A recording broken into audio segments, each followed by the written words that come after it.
Dungeon Crawler Carl by Matt Dinneman.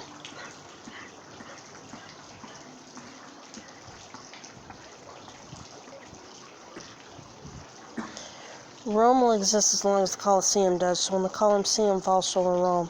When Rome falls, so will the world. The Venerable Bede.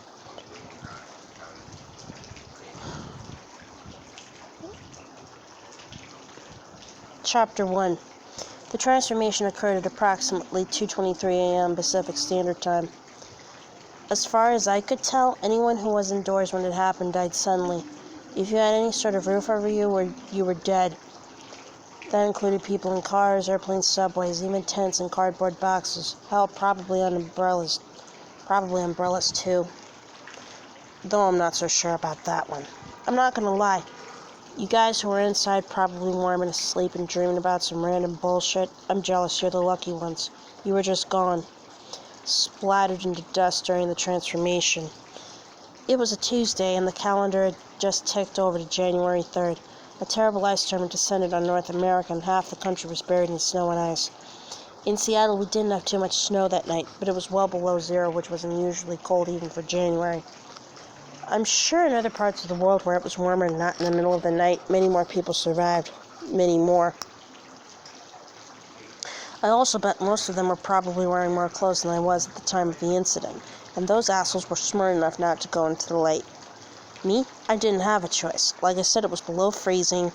I was outside and I was wearing boxers, a leather jacket, and a pair of pink Crocs sandals that barely fit me. I was holding a crying, scratching, squirming, and spinning cat named Princess Donut the Queen and Chonk. She was a tortoiseshell Persian cat worth more than I made in a year. My ex-girlfriend called her Princess Donut for sure. I just stuck with Donut. So let me back up about 10 minutes. I won't bore you with too much backstory, but some of these details may be important. My name is Carl. I am 27 years old. After a stint in the United States Coast Guard, I ended up working as a marine tech, fixing electrical systems for rich assholes on their party boats.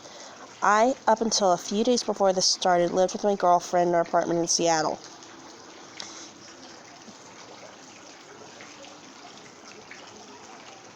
Her name is Beatrice B. She went to the Bahamas for a New Year's thing with a bunch of friends. She didn't tell me her ex-boyfriend went along with her on the trip. I figured out pretty quick when I saw the picture of her sitting on his lap on Instagram. I don't like drama and I don't deal with it. Whether she was actually cheating on me or not, it didn't matter so much. She lied, so I called her up and I told her we were done. I promised I'd have all her stuff ready for her to go when she got back. No drama, no fuss, but we were done. She'd asked her parents to come get the cat, but I lived on the other side of the Cascades and no one was getting through any of the passes with this weather, so I promised I'd look on her until Beatrice got back. So, let me tell you about Donut the cat. Like I said, she's one of those fluffy, flat-faced cats that looked like they needed to be sitting on the lap of a Bond villain. Bea and I shared a 2-bedroom apartment, and one of those rooms was dedicated to the cat, if that tells you anything. More specifically, the room was devoted to Donut's best in show ribbons or best in breed ribbons and the countless trophies and framed photographs of her sitting on a table looking all fuzzy and pissed off while Bea and a judge stood behind her. Bea had probably 50 of the pictures. She won a mess of ribbons and trophies and photographs pretty much every time Bea just took Donut to an event. And Bea took that damn cat to a show almost every weekend. Her whole family was into raising and showing Persian cats. Me, I really didn't know much about the whole cat show world. I didn't want to get too involved. Like I said, I don't do drama. And let me tell you something about cat people. More specifically, cat show people. Actually, never mind. Fuck those guys. All that's important is Bea and Donut were a part of this whole world I didn't want anything to do with. I never considered myself a big fan of cats. But if we're being truthful here, I liked Donut. The cat did not give two shits about anything or anybody or anything. And I could respect that. If Donut wanted to sit on my lap while I was blasting away on PlayStation, then she'd sat on my damn lap. If I tried to pick her up, she hissed and scratched and jumped right back up there. Then she looked at me with a squished face that said, "What are you gonna do about it?" I'd been tempted more than once to throttle the thing, but I'm not an asshole. Plus, I could respect the little monster's tenacity. Some of my buddies would give me crap about me spending all this time with a fuzzy cat that was probably worth more than I would make in a year, but I enjoyed it. I enjoyed having that bowl of fuzz sitting in my lap. One of Beatrice's ironclad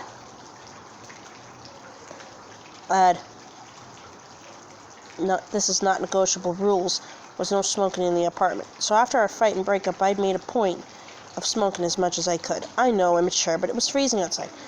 Donut didn't seem to like the smoke too much, and the smell clung to her hair.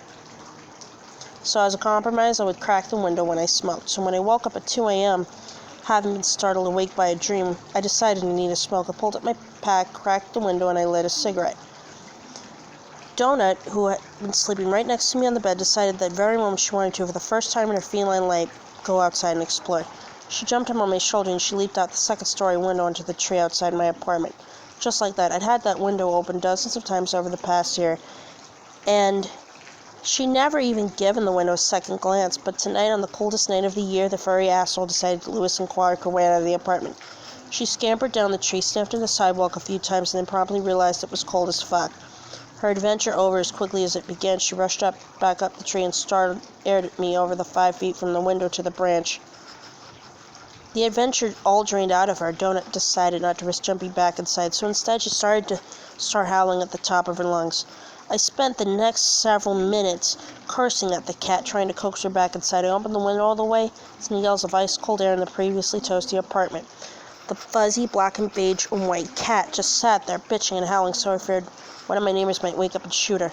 I left my boots in the dryer all the way in the building's basement. I didn't know where the hell my running shoes were, so in a momentary decision I would quickly come to regret, I squeezed my feet into a pair of my ex's Crocs, pulled a heavy leather jacket on, and I rushed outside to grab the cat. A part of me kept saying, screw it, it's not your cat, let the fucker freeze. But, like I said, I'm not that much of an asshole.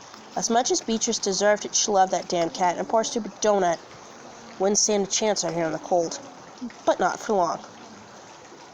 Plus, again, the cat was right there howling like someone was eating their children in front of her. I rushed down the stairs, I jumped outside, rushed into the tree that sat between the sidewalk and the building. I immediately regretted not taking the time to put proper clothes on. The window. The cold, windy air sunk its claws into my legs and feet. Donut was right there, sitting on the tree just out of reach, looking between me and the open window to the apartment. She continued to howl. A light popped in an apartment on the first floor. I groaned. Mrs. Parsons. Grumpy, I'd like to file complaints, Mrs. Parsons.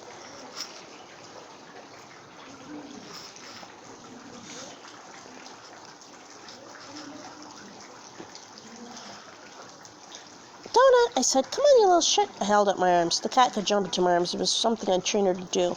I could shake a bag of cat treats and she'd jump right up there. I could make a sound, and she'd sometimes jump up on my shoulder. I cursed myself for not bringing cat treats out with me. The window in the first floor apartment slid open. What in God's name is going on out here? Mrs. Parsons called, sticking her head out the window. The old woman had her head wrapped in some sort of a towel, making her look like a swami. Her beady eyes focused on me. Carl, is that you? Yes, Mrs. Parsons, I said. Sorry, my cat got out. I'm trying to get her in before she freezes to death. It looks like you're the one who's going to freeze to... Mrs. Parsons never finished the sentence. Slam. It happened so fast. The building smashed down to the ground. I watched it happen. The 7th-story apartment building was there one moment, and then it was gone, but it hadn't disappeared. I was looking right at Mrs. Parsons when it went down. It was like the building was a massive tin can and had been crushed by a giant cosmic boot. I saw it and I heard it. Wind rushed at me and it was instantly dark outside. The street lamp just to my left was gone. The buildings all around me were gone. The cars on the street were gone too. Everything was gone except the trees and the bicycles and the bike rack and Marjorie Williams' moped that was still booted by the parking enforcement. I looked around. The freezing weapons either momentarily forgotten. In the dark, overcast night, I could barely see anything. In the distance I could now see thanks to the lack of buildings the fire burned. There was utter, complete silence. What the hell, I said, spinning in circles. A couple of random things remained, like the bike rack, the stop sign was dead, but the street sign next to it was gone. It didn't make sense. Where the cars were parked on the road, car-shaped indentations of dirt appeared, as if they'd been pulled down toward the center of the earth, being ripped directly through the asphalt. Donuts jumped into my still outstretched arms. I looked at the cat, not knowing what to do or say. What the hell, I said again. All that remained of my building was a rectangle of churned dirt and rocks, and then I saw it right near my feet. It was Mrs. Parsons' head. In the dark, it was hard to discern, but I immediately knew what it was. It hit me in that moment. The sudden shock of the buildings was one thing, but there were people in those buildings. It was almost everybody in the damn city. Hell, Even most of the homeless people were in shelters. There had been a whole thing on the news about them rounding everybody up because of the extreme cold. It was 2 in the damn morning on a Monday night. Everyone would be in bed, and that meant everyone was dead. I kept spinning in circles like an idiot, not knowing what to do. I felt sick to my stomach. Donut started to squirm, having decided I was useless. She clawed at me, but I wouldn't let the cat go. Then came the voice, a male robotic voice. It spoke in my mind. The voice was like a physical thing, a spike in my brain scratching me. It wasn't speaking English, but I understood the words. As the person spoke, the text also appeared floating in front of me. Surviving humans take note. What? I said out loud. What's that? Who's there? I kicked at the flowing woods with my foot, and the too small crock went flying. I hopped over and quickly shoved my foot back in. The words moved with me, floating just a few feet in front of my face. Even the letters weren't in English. They crawled down, not across the screen, but I knew them, understood them like I'd been reading the language my entire life. Per Syndicate Rules, subsection 543 of the Precious Elemental Reserves Code, having failed to file a proper appeal for mineral and elemental rights within 50 solars of first contact, your planet has been successfully seized and is currently being mined of all requested elemental deposits by the assigned planetary region. Every interior of your world has been crushed, and all raw materials, organic and inanimate, are in the process of being mined for the requested elements. Per the Mine Material Reclamation Act, along with subsection 35 of the Indigenous Planetary Species Protection Act, any surviving humans will be given the opportunity to reclaim their lost matter. The Borant Corporation, having been assigned regency over the solar system, is allowed to choose the manner of this reclamation, and they have chosen option 3, also known as the 18-level World Dungeon. The Borant Corporation retains all rights to broadcast, exploit, and otherwise control all aspects of the World Dungeon, will remain in control as long as they adhere to the Syndicate resource reclamation. Upon successful completion of level of 18 of the World Dungeon, regency of this planet will revert to the successor. A Syndicate-neutral observer AI, myself, has been created and dispatched to this planet to supervise the creation of the World Dungeon to ensure all rules and regulations are properly followed. Please pay careful attention to the following information as it won't be repeated. Per the Indigenous Planetary Species Protection Act, all remaining materials, estimated to be 999,999 millions % of the sifted matter, is currently being repurposed for the subterranean World Dungeon. The first level of this dungeon will open approximately 18 seconds after the end of this announcement. The first level entrances will be open for exactly 1 human and 1 hour, only. Once the entrances are closed, you may no longer, if you enter, you may not leave until you have either completed all 18 levels of the World Dungeon or if you meet certain other requirements. If you choose not to enter the World Dungeon, you will have to sustain yourself upon the surface of your planet, and this may be the last communication you receive during your lifetime. All previously processed matter and elements are forfeit. However, you are free to mine and utilize any remaining and naturally occurring resources for your own benefit. The Borant Corporation wishes you luck and thanks you for the opportunity. For those who wish to exercise their right of resource reclamation, take note. There will be 150,000 level 1 entrances added to the world. These entrances will be marked and easy to spot. So if you so choose to enter the first level of the dungeon, you will have 5 rotations of your planet to find the next level down. There will be 75,000 entrances to level 2. There will be 500 entrances to level 3, 18,750 to level 4,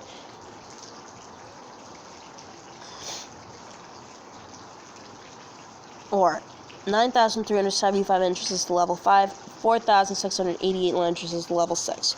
The number of available entrances to the next lower level will continue to decrease by half, rounding up until the 18th level, which will only have 2 entrances and a single exit. Crawlers who will choose to enter the World Dungeon must find a staircase and descend to the next level down before the allotted time is up for that level. Once the time is passed, the level will be reclaimed and all remaining matter in the level, organic and inanimate, will be forfeit.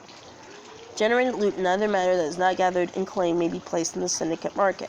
Each lower level will have a longer period of reclamation. Additional rules will come into play once any crawlers descend to the 10th floor. These rules will be explained when and if any crawlers reach this level. If you so choose to enter the World Dungeon, it is highly recommended you immediately find and utilize a tutorial guild. Multiple tutorial guilds will be seated throughout the dungeon in levels 1 through 3. If you have any additional questions, or if you wish to file an appeal, such requests must be submitted in writing directly to the closest Syndicate office. Thank you for being part of the Syndicate. Have a great day. But there was no My brain could barely parse any of what the voice had said, so bewildered I was at everything that had just happened. I could no longer feel my legs. I had been outside much too long, and I was in serious danger of freezing to death, losing toes to the cold. I had to get inside, and I had to do it now. But there was no inside anymore. There weren't even any cars. I had the fire that continued to rage a few blocks over. I needed to go over there and fast. I turned and started to shuffle and run. The wind, which had been a light breeze before the buildings all disappeared, was now a constant, freezing gale that stink of the ocean. Donut twisted in my arm, scratching at me, trying to get free. She chomped onto my shoulder, but the jacket protected me. I catched the cat tighter. Was this a dream? Had I accidentally been dosed with some sort of hallucinogen? World dungeon? What the actual hell? What did that even mean? My mind continued to race. I immediately thought of Pathfinder and Dungeons & Dragons and other games I hadn't played since I was on active duty. I couldn't see a single damn person. I was surrounded by only the sound of the wind. A horn, a trumpet sounded blasting through the night air. I stopped dead, looking around. What now? It's the dungeon appearing, I thought. This is happening. Holy shit, this is really happening. Less than 100 feet to my left, right in the middle of what had once been a...